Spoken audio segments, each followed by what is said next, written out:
buenas, soy Juanjo Boga, co-creador de Reinventa tu Dinero y uno de los organizadores, junto a mis compañeros de Factoría de Activos, de la primera cumbre de inteligencia financiera para padre y madre. Bienvenida a una nueva conferencia online. Hoy tengo el enorme gustazo de tener con nosotros a María Ángeles González, creadora de mascoaching.es y tufinanzaspersonales.es.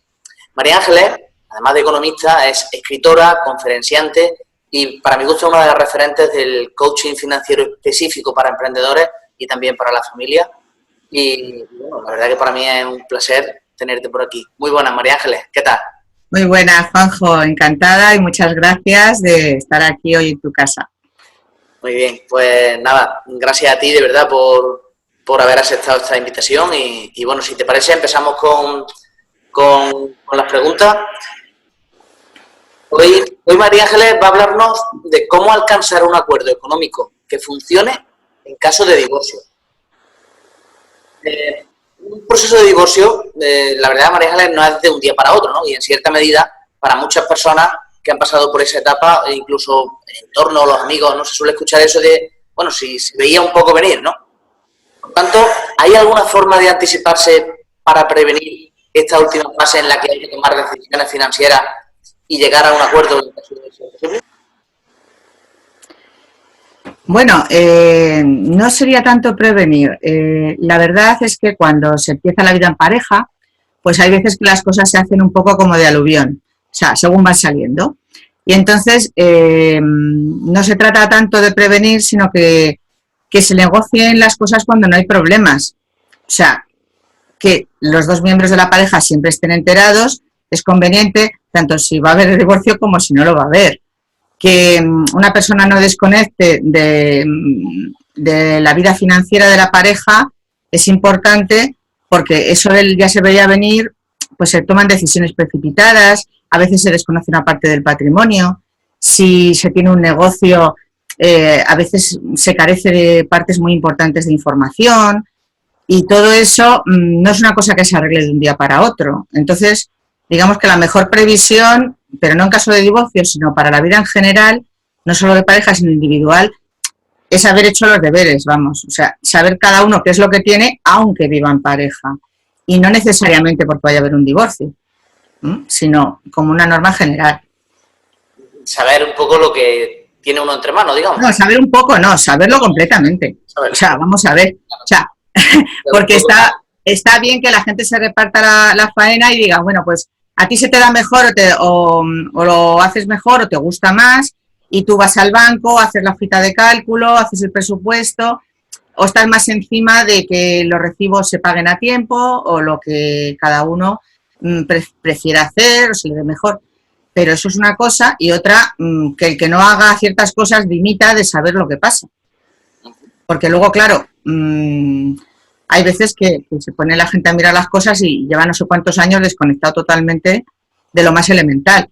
Y es cuando vienen los problemas. Pues, por ejemplo, hay un caso ahora mismo que está muy en la prensa, además, que es el caso de Arantxa Sánchez Vicario, que ya se quejó en su día de que sus padres le manejaron la fortuna y estuvo en pleitos, y ahora se queja de que el que ha sido su marido ha dispuesto de todo lo que ella tenía, porque también firmó y dijo, hazlo conmigo lo que quieras, y ahora se queja.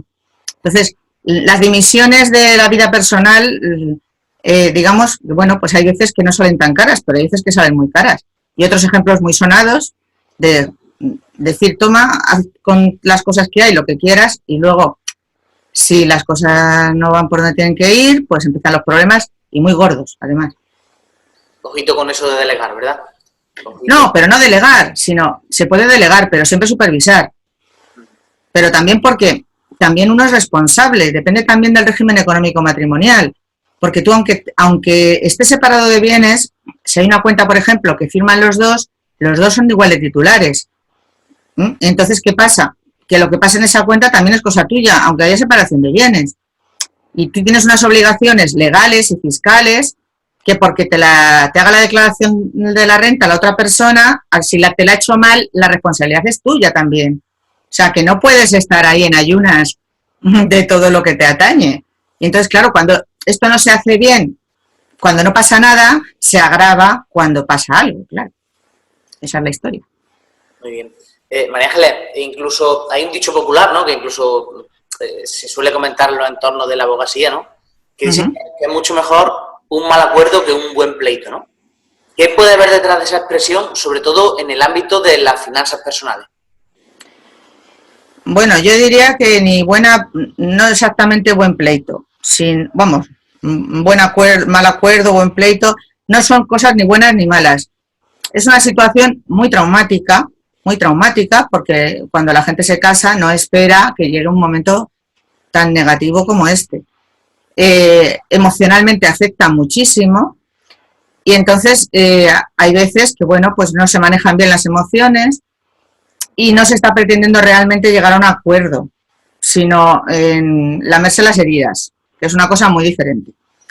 Entonces, la intervención de terceras personas, unas obligadas, porque siempre tiene que intervenir un abogado, porque hoy por hoy salvo que no haya hijos, para hacer los acuerdos y todas estas cosas, ni hijos ni bienes, tiene que intervenir un juez y todas estas cosas, pues necesitas sosegarte y pararte a pensar y ver qué te va a afectar las decisiones que hoy tomas en el futuro.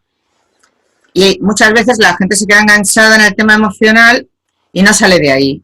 Y entonces hablamos ya no tanto de un mal acuerdo, sino de que aunque tengas que ceder más de lo que a lo mejor cederías si el abogado va a muerte, pues como si el otro fuera el enemigo, que no tiene por qué serlo, sino que, bueno, es una relación que se termina y hay que salir lo menos dañado posible. Que no debería. Pero cuando se está muy dolorido, es muy difícil estarlo bastante templado para hacerle frente de esa manera. Entonces, el mal acuerdo, vamos a llamarlo, supuestamente renunciar a más cosas de las que a lo mejor podrías sacar con un abogado, pero que no necesariamente es así.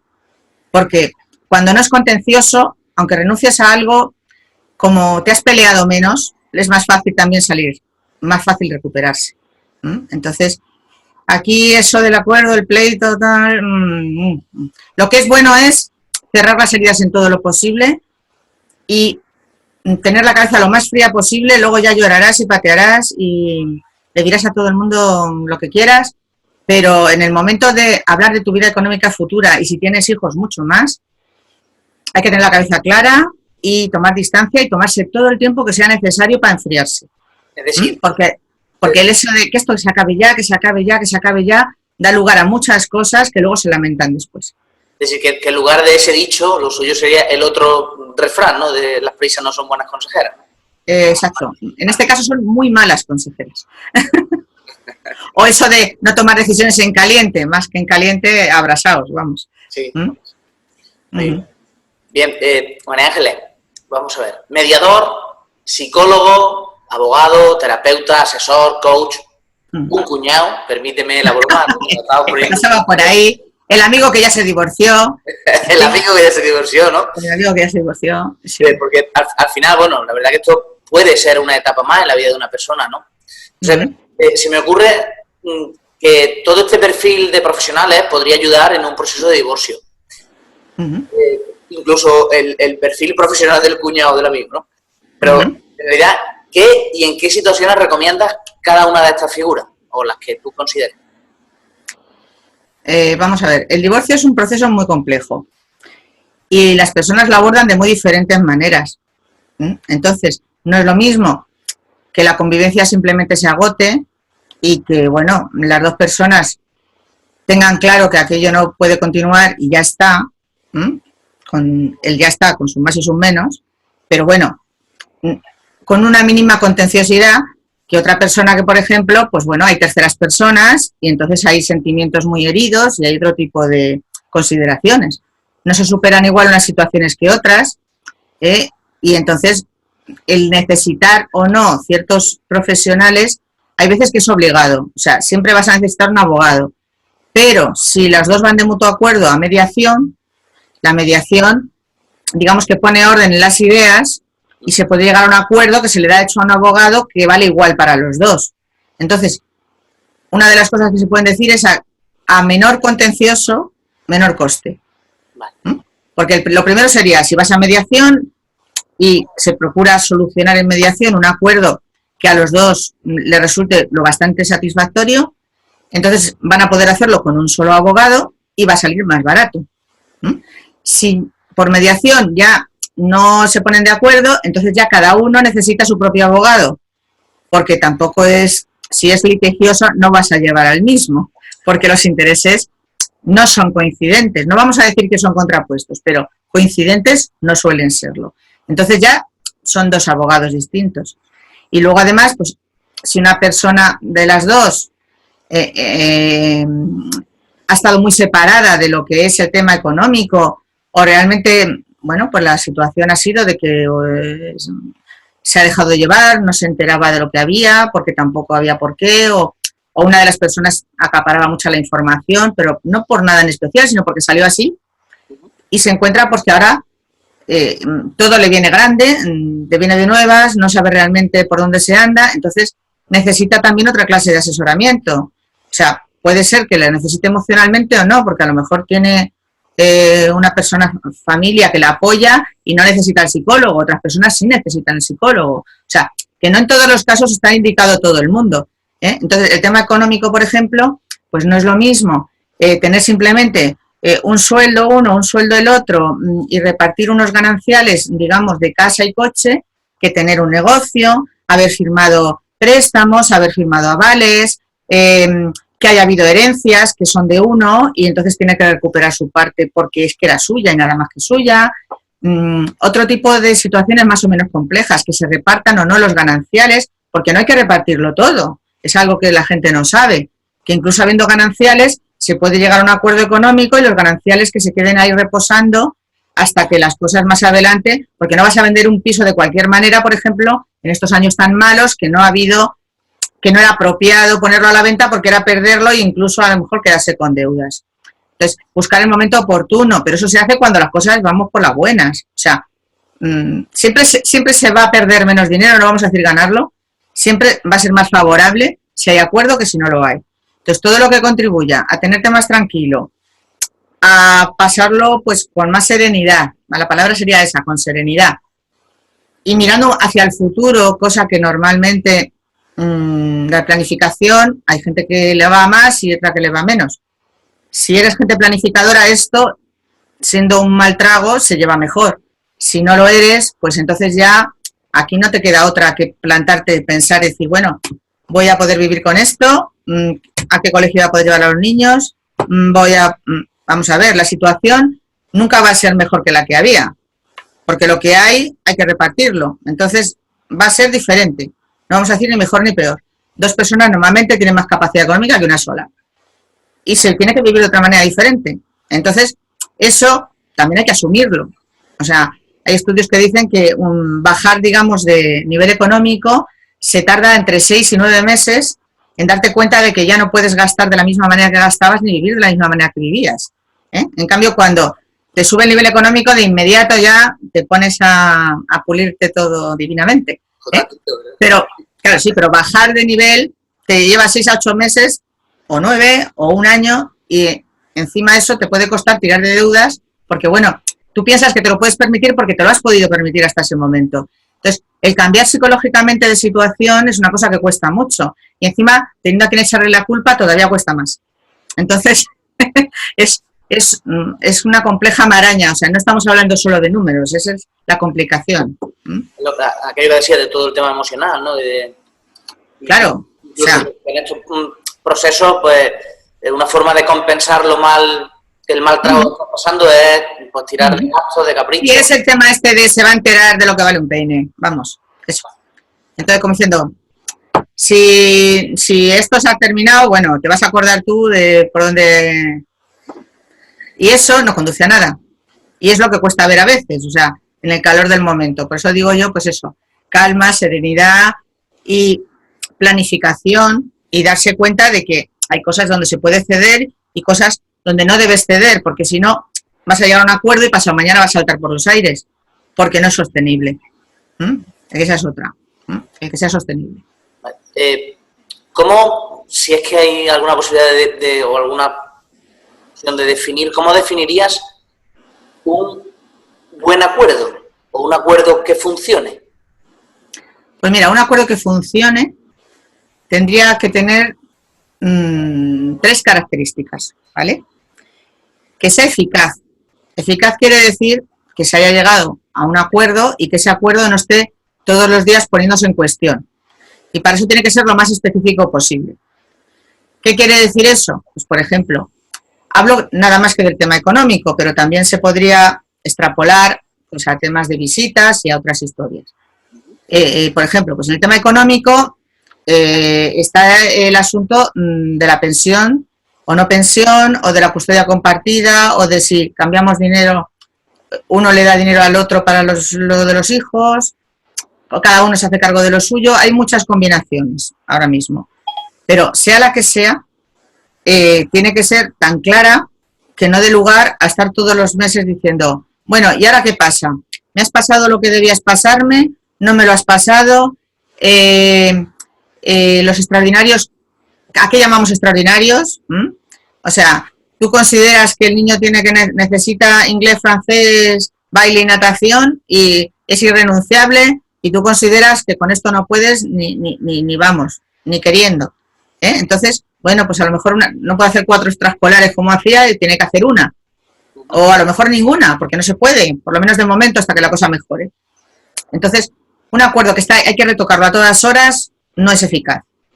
¿Por qué? Porque estas heridas que hemos dicho que tienen que quedar lo más tranquilas posible para que vayan cicatrizando, pues cada vez que se tiene que hablar, y sobre todo de dinero, se reabren una y otra vez. Entonces, eficaz significa muy claro.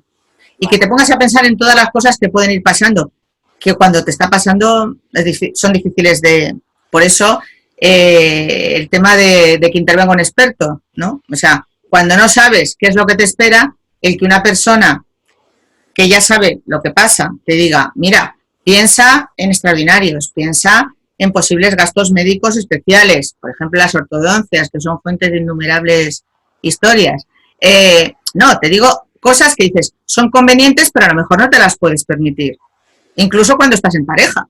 Entonces, son cosas que, bueno, el colegio donde van, que a lo mejor era de un nivel determinado, pues a lo mejor, pues los dos por separado cuesta mucho de llevar. Pero a lo mejor se hace el esfuerzo porque ves que a lo mejor el niño en el momento que está pasando tan malo de que los padres se separan, si encima le cambias de su colegio y del entorno que tiene, pues a lo mejor hay que quitárselo de otra cosa y que siga yendo ahí por lo menos un año. O sea, ninguna solución es al 100%.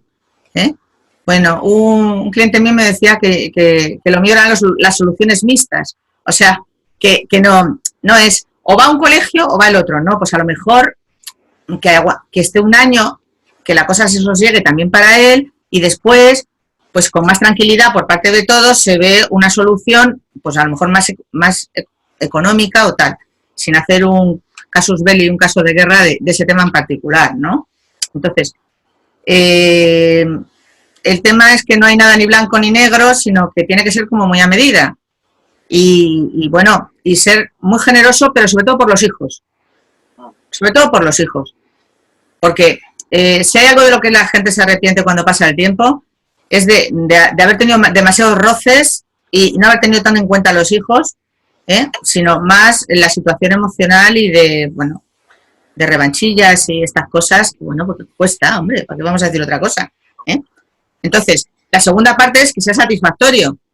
¿Eso qué significa? Que ni para ti ni para mí. O sea, lo cortamos por la mitad, como el niño de Salomón. O sea, hay cosas que para mí son muy importantes, hay cosas que para ti son muy importantes. Entonces, una parte de las que son importantes para mí, vale, y otra parte que son importantes para ti, vale, pero te vas a quedar sin algunas, seguro. Entonces, que haya un sentido de la justicia, que ninguno de los dos piense que es que se ha quedado trasquilado. Ninguno se va a salir con la suya en todo en un acuerdo bueno. Pero sí es cierto que va a salírselo bastante con la suya como para, volvemos a decir lo mismo, para que la situación se reconduzca. Porque es que hay que seguirse hablando, sobre todo si se tienen hijos. Porque si no te sigues hablando, los conflictos se disparan. Entonces, la comunicación tiene que estar abierta y ser lo menos estresante posible. Entonces, si se ha llegado a un acuerdo en el que los dos sienten justicia, pues también eso colabora. Y luego, que sea duradero, no es más que una consecuencia de las otras dos cosas. Si tú piensas que lo puedes manejar sin estar todos los días reabriendo heridas y estás más o menos contento de cómo has terminado, como decía un cliente mío, me decía, felizmente divorciado, porque no está todos los días a la greña. Y bueno, poco a poco han salido surgiendo cosas, pero las vas manejando porque lo importante se ha hablado cuando se tenía que hablar, pues entonces no es lo mismo que, bueno, solucionar las cosas de cualquier manera, firmar cualquier cosa que te ponen delante y luego cuando ves que no te llega en el mes, que el hijo tiene unas necesidades y no se ha hablado en el momento en que se tenían que haber hablado y todo luego son jaleos y movidas y llamar al cuñado este y al cuñado el otro. Por eso la figura, pues, por ejemplo, pues de un coach financiero puede servir para poner orden, pero no solamente, es un análisis de consecuencias también, porque a veces que te dicen, ¿y si hacemos esto qué tal? Y tú dices, pues vale, pero alguien que ya sabe qué va a pasar si haces eso, te dice, mira, esto significa que te vas a ver de esta manera, de la otra y de la otra, y que cuando pase esto y aquello va a pasar lo de más allá. ¿Esto es lo que quieres? Sí, pues para adelante. ¿Esto no es lo que quieres? El problema es que cuando estás ahí y nunca has estado ahí, no tienes conocimiento suficiente para saber las consecuencias que trae tomar un acuerdo u otro. Y como en cualquier negociación, si no sabes cuál es, a qué te estás comprometiendo de verdad, entonces te está faltando ese tipo de información. Y ahí es donde entra pues la gente que te puede asesorar, tanto legalmente, porque muchas cosas de estas son regímenes matrimoniales y otras cosas, como hemos hablado antes, como también pues estamos hablando emocionalmente, si te ves muy mal para manejarlo, que puede pasar perfectamente. Además eso, aderezado con un cúmulo de emociones brutal, ¿no? Tampoco. Al final no vamos a decir que lo que más importante no es el dinero. El dinero no es más que un reflejo, es una consecuencia de una situación que ya no funciona como tenía que funcionar. Entonces, eso tiene consecuencias y una de las consecuencias más importantes es que pues toda la vida económica de una persona está comprometida, además de la emocional. Entonces, bueno, son dos cosas que normalmente no se consideran por separado hasta que toca. Sí. María Ángeles, entiendo que con toda tu experiencia habrás notado que en la mayoría de los casos el tema de las finanzas es llevado por uno de los dos miembros. Normal. ¿Cómo puede afectar esto al otro miembro y qué importancia tiene para una pareja que los dos estén involucrados en la llevanza de las finanzas familiares, pues, si no día a día, por lo menos semanalmente, y que lo tengan claro? Independientemente de si hay divorcio o no hay divorcio, claro. Independientemente. Yo siempre digo una cosa, de dinero se habla cuando no hay problemas de dinero. Entonces, vamos a ver, en muchos casos el dinero de la pareja es un problema porque se están poniendo en marcha otras cosas que son equilibrios de poder, se está poniendo en marcha incluso que si una de las dos personas se enfada cuando se habla de dinero, se le habla de que gasta mucho o se le habla de que no nos lo podemos permitir. Incluso no se hablan aspectos fundamentales del dinero porque se interpreta como que desconfías de la otra persona. Entonces, digamos que todo este tema de no hablar del dinero, que afecta en general, ya en el caso particular de la pareja, puede ser súper traumático. Entonces, te puedo decir desde gente que te dice esto de, pues mira, tengo un negocio, me está apoyando mi marido o mi mujer, pero es que cada vez que tengo que pagar a un proveedor, me dice, uy, ¿cuánto dinero te estás gastando? Y entonces yo saco de la tarjeta para pagar al proveedor. Y entonces tú dices, pero vamos a ver, ¿cómo quieres sostener esto? Entonces, en los viejos tiempos era la cuenta de la sisa. La señora que el marido le daba la compra para todos los días, iba apartando una parte y se la guardaba en una hucha porque se sentía desprotegida al no saber, digo la señora porque era lo normal entonces, vamos, entonces se sentía desprotegida si no tenía un dinerito para una emergencia, por ejemplo, ¿no? Sin tenérselo que pedir. Entonces, el tema de lo tengo que pedir, o lo tengo que pactar, o sea, cuando se establece, digamos, una convivencia, hay que hablar de dinero por lo menos todos los meses. Y aunque uno haga toda la faena económica, el otro tiene que estar enterado y estar de acuerdo. No solo enterado, sino de acuerdo. Entonces, por ejemplo, que hay mucho tema porque a veces los trabajos fallan y entonces la gente quiere emprender y hacer cosas de estas. Y dices, bueno, vamos a ver, ¿quieres emprender? Muy bien. Pues le tienes que dar un plan de negocio casi a la contraparte, porque si uno trabaja, o sea, tiene un sueldo a fin de mes y el otro no, y digamos que se va a ayudar de la otra persona para sacarse adelante, también le tiene que dar rendir cuentas, porque es una sociedad. Vamos a dejarnos de historias. Sí, pero la gente se pone y dice, bueno, ¿y cuánto tiempo vas a estar aquí jugando a las casitas? Dice, pues mira, 2 años, y si no tira, dejo de jugar a las casitas y me voy a buscar un trabajo. O sea, de estas cosas hay que hablar, y no se hablan. Entonces, el divorcio no es más que una consecuencia final. O sea, si tú estás en una sociedad, digamos, porque es una sociedad de gananciales, y aunque sea separación de bienes, en lo que es común también es una sociedad. Se habla todos los meses, se sabe dónde se está, si hay proyectos comunes, si se está ahorrando para X, Y y Z, que pueden ser lo mismo el coche que los estudios de los hijos, que unas vacaciones fuera de lo normal, que el 25 aniversario de tus padres, que lo que sea, porque un ahorro sin objetivo, pues no es un ahorro. O sea, es un jardín sin flores. Juntar dinero así es como el tegelito.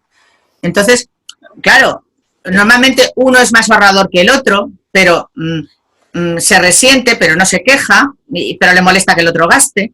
Pero también se pueden llegar a pactos del tipo, oye, todo lo que pase de más de 200 euros y que no sea la compra del supermercado, pues antes de hacer el gasto, consúltamelo. Porque a lo mejor sí, pero a lo mejor no nos lo podemos permitir. O si trabajan los dos, pues dejarse una parte para gastárselo como les dé la gana, porque es una libertad psicológica. O sea, no hay pactos mejores ni peores, es el que acomoda a cada uno. Pero lo que no funciona es que uno sepa todo lo que hay y lo maneje, y el otro, aunque lo sepa, no opine, puede no intervenir, pero tiene que opinar. Y si no está de acuerdo, lo tiene que decir. Y se tienen, entre comillas, que pelear en esos momentos, cuando no hay problemas de dinero. Porque cada vez que abres la boca y dices eso de tenemos que hablar, a lo mejor no es para divorciarse, es para decir, oye, que no llegamos a fin de mes, que de qué tarjeta lo sacamos, que conozco unos pocos de casos. Entonces dice, el estar casado significa que en vez de tener 3 tarjetas tienes 6, ¿no? Pues no, por ahí no vamos bien. Entonces, el asunto va por ahí, o sea, tú puedes perfectamente estar felizmente casado, que tu esposa, porque muchas parejas, el caballero te dice sin ningún problema, oye, tú habla con la jefa, que yo, como el rey, no llevo un duro. O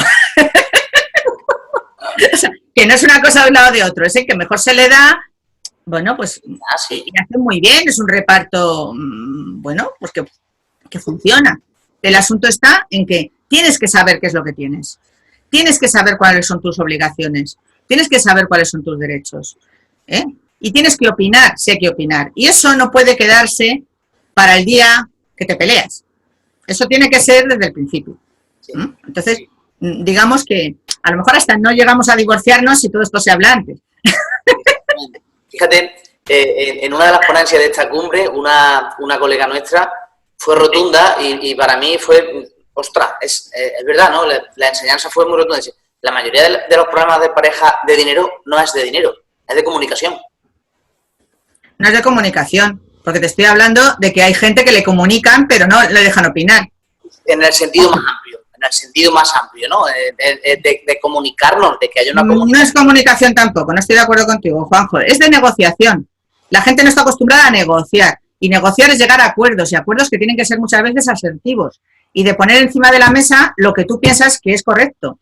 Y hay veces que no hay narices. Sí, a ese tipo de comunicación hablamos, ¿no? Claro, sí, pero que hay veces que eso les falla mucho, y digo en general, falla mucho a las mujeres, en muchas ocasiones, que es, oye, si pienso que estoy poniendo en riesgo a mi pareja, no hablo del tema.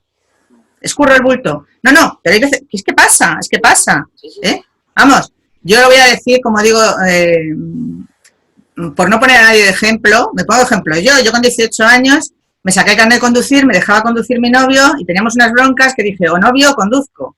Y estuve un montón de años sin conducir. O sea, te quiero decir que las mujeres muchas veces, y digo las mujeres concretamente porque cuando sentimos que está en riesgo de alguna manera algo que nos importa más que esto, que parece secundario, en muchos casos nos importa mucho más estar a buenas con nuestra pareja que bueno, pues tener roces. Y es que hablar de dinero siempre provoca roces. Entonces, cuando no hay, digamos, un canal, digamos, cuando no pasa nada, el problema es que siempre que sale el dinero a relucir es por algo malo. Sí. Porque no llega, porque si es porque te toca la lotería nadie tiene problemas de hablar de eso. Entonces, estamos hablando, pues eso, no tanto de que realmente es una negociación con la persona más cercana a ti, con la que estás compartiéndolo todo. Y entonces, o la gran parte de lo que es tuyo. Entonces, tiene que haber una fluidez en la negociación, porque dices, oye, nos podemos gastar esto, podemos irnos de vacaciones con lo otro. Alguien no puede aparecer con unos billetes para ir a París si los está sacando del ahorro de comprar el coche. Sí, pero bueno, pero es que pasa, estas cosas que te digo pasan. Entonces, ¿qué le dice al otro? Ay, eres un romántico de la muerte, ay, qué ilusión que me hace que cojas el dinero del coche y nos vayamos a París. Y luego pagamos el triple. Y ya estamos. Entonces, claro, entonces muchos problemas de dinero son que nunca se habla de dinero en una relación de pareja y que cuando se divorcia uno no queda otra que hablar de ellos. Y además en el peor momento, cuando todo se te salta por los aires y bueno, y un proyecto de vida revienta. O sea, que es que esté muy triste, pero es que es así, es como se vive. El que no lo ha pasado no lo sabe, pero la sensación de confusión, de impotencia, de no saber qué va a ocurrir y toda la gente que te ayuda en esos momentos, vamos, lo recuerdas, vamos, por desgracia, ya te digo, por experiencia propia y de otras personas a las que he ayudado, es un momento muy traumático. Entonces, manejar lo que no se ha manejado bien antes, además la carga emocional, pues en un momento determinado puede ser abrumador. Esa es la historia.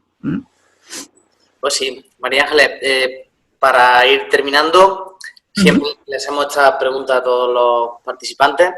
Tenemos una pequeña obsesión y nos gusta mucho que la gente que está al otro lado pueda llevarse algo. ¿Qué 3 acciones concretas les sugieres para que empiecen a aplicar lo aprendido hoy? Pues mira, si estás en la primera fase, que te estás planteando el divorcio, pero tienes la incertidumbre de cómo va a ser la vida a partir de ahora, pues conocer tu situación en cuanto a ingresos personales, bienes y deudas es prioritario, si es que no lo sabes.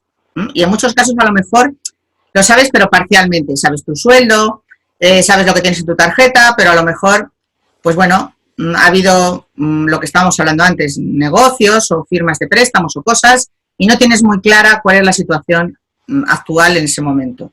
O incluso inversiones, que uno las hace y el otro las conoce, pero solamente a medias o ha puesto nada más que la firma. Entonces, lo primero es saber exactamente cómo estás. Ese sería, digamos, el primer tip. En segundo lugar, si ya estás negociando el acuerdo, ya sea en mediación o con un abogado, asesora las consecuencias de que tomes unas u otras decisiones en función de esta información que ya tienes sobre tus ingresos y tu patrimonio, que ya pues la tienes que conocer. Y claro, viendo esa situación, ver qué es importante para ti y en qué no te importa tanto ceder para que así tengas un baremo para negociar. Porque lo que está claro que hay que llegar a un acuerdo lo bastante satisfactorio para los intereses tuyos, los de tu contraparte y los de tus hijos. O sea, porque las 3 partes tienen que estar, como hemos dicho antes, para que el acuerdo sea eficaz, satisfactorio y duradero, tiene que respetarse que las 3 partes salgan lo más favorables posible. Y en tercer lugar, si ya hiciste un acuerdo y te está dando problemas, pues que esto no son los 10 mandamientos y que no está escrito en piedra, que se puede volver a renegociar, aunque no sea fácil, pero se puede volver a renegociar, ¿no? Y entonces, también hay veces que quedan incompletos, por ejemplo, no se reparten los bienes comunes, no se quedan flecos sueltos. Y luego da muchos problemas, porque nada más divorciarse, pues bueno, se termina, digamos, la negociación y ya están las cosas más o menos sosegadas. Pero luego la vida avanza, hay veces que, bueno, pues es muy normal que aparezcan terceras personas, segundos matrimonios, nuevos hijos, y entonces el solventar estas cosas se complica extraordinariamente. Entonces, cuanto menos flecos queden, mejor. Cuanto antes se repartan los gananciales dentro de lo que sea más favorable posible, mejor. No repartir la segunda vivienda de la playa dentro de 10 años. Vale, que ahora no es el momento oportuno, pero decir, oye, de aquí a 5 años esto tiene que estar vendido y repartido. Porque luego, cuando la cosa se complica, pues se complica mucho. Entonces, o bueno, pues a veces que hay cambios también en las situaciones, o sea, se ganaba un dinero, se gana menos, hay que adaptarse.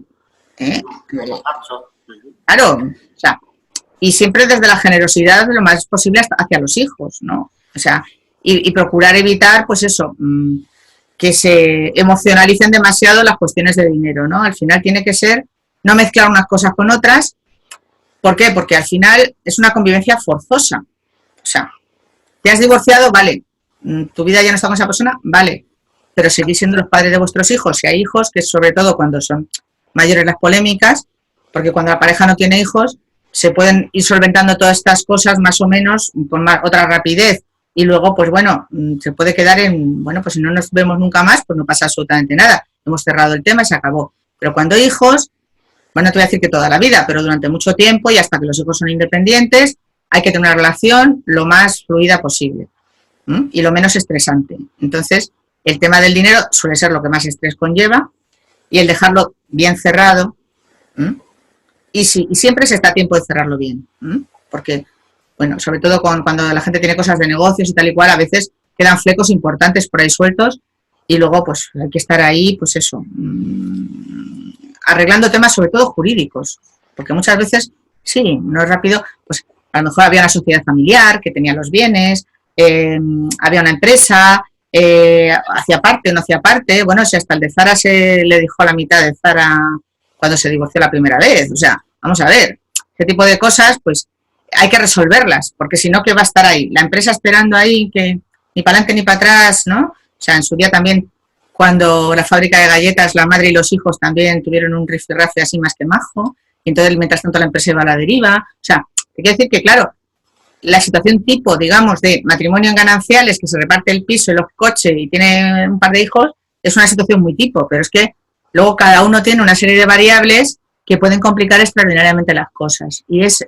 ahí donde, bueno, pues todo esto de la eficacia y tal y cual, y que bueno, y que no hay ni buenos ni malos, no hay ni buenos ni malos. Esto, por desgracia, digo por desgracia porque no es una situación, no es una de las situaciones más estresantes que hay en la vida, ¿no? El divorcio. Y entonces, no se trata de prepararse para el divorcio, sino de que nuestra vida económica ya esté lo bastante bien llevada para que dentro de que puede pasar esto, como puede pasar un fallecimiento inesperado, o puede pasar un accidente o un problema de salud grave, pues que estés lo bastante bien preparado como para, bueno, que el tema económico no agrave los problemas, sino que ayude a solucionarlos, ¿no? Esa es la... Muy bien, María Ángeles, pues muchísimas gracias por contarnos tu experiencia y tu sabiduría en todos los temas estos de divorcio y finanzas y bueno, y dar un poco de luz para que los que están al otro lado puedan aprender de cómo alcanzar un acuerdo económico que funcione en caso de divorcio, ¿no? Gracias por acompañarnos y por darnos luz. Muchas gracias. Pues nada, y un placer y nada, encantada de haber estado haciendo esta entrevista con vosotros. Gracias. Muy Hasta bien. luego. Genial. Y tú que estás al otro lado, recuerda que estás viendo esta conferencia en la página de María Ángeles González, dentro de la primera cumbre de inteligencia financiera para padre y madre. Aquí debajo os dejo la biografía de María Ángeles para que puedas conocerla mejor y si quieres seguirla, cosa que yo recomiendo, pues para que puedas ir a sus web o a su icono de sus redes sociales y su página. Y por último, si te ha gustado, deja un comentario aquí abajo. Muchas gracias y nos vemos en la próxima ponencia. Chao. Hasta luego.